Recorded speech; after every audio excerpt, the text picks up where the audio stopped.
त्याच्या हो ते केसेस खरं आहे. ते रेल्वे बॉम्बस्फोट सुद्धा त्यातले सुद्धा काही जे लोक जे काही नाही सगळेच लोक सुटले ते.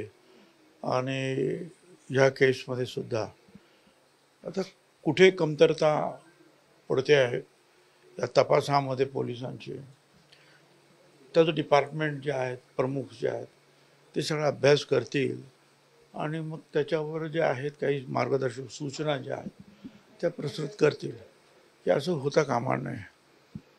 कधी कधी तर पहिल्यापासून आपण काय करायचो म्हणजे करतात अजूनही सुद्धा की एखादा गुन्हा झाल्यानंतर पहिल्यापासूनच एखाद्या वकिलाला जे आहे बरोबर घेऊन त्याचे पुरावे वगैरे व्यवस्थित गोळा करणं किंवा इतर जे काही असेल म्हणजे मग तो बरोबर त्या दिशेने व्यवस्थित तपास होतो. अनेक वेळा काही पोलिसांकडून सुद्धा काही राहून जातं आणि कोर्टामध्ये तर म्हणजे कायद्यात तर म्हटलेलं आहे 100 गुन्हेगार सुटले तरी हरकत नाही, परंतु एकसुद्धा बेगुन्हेगार त्याला शिक्षा होता कामा नये. त्याच्यामुळे कुठेही त्रुटी असता कामा नये याची काळजी जी आहे पोलिसांनी आता घ्यावी लागेल जास्त. सर हेच पहिलं प्रकरण असं आहे ज्या प्रकरणानंतर भारतामध्ये भगवा दहशतवाद नावाची एक नवीन थिअरी आलेली होती या प्रकरणानंतर. त्यापूर्वी कदाचित हा शब्द कधी उच्चारला त्यापूर्वी गेला सुद्धा नव्हतं आणि त्यानंतरही हा शब्द कधी आला नाही परत. एकदाच तो शब्द आला होता.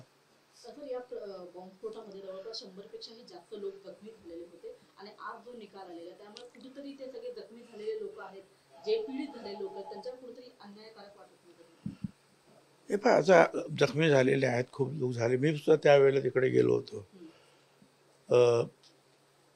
कदाचित मी पालकमंत्री असेल त्यावेळेला जिल्ह्याचा.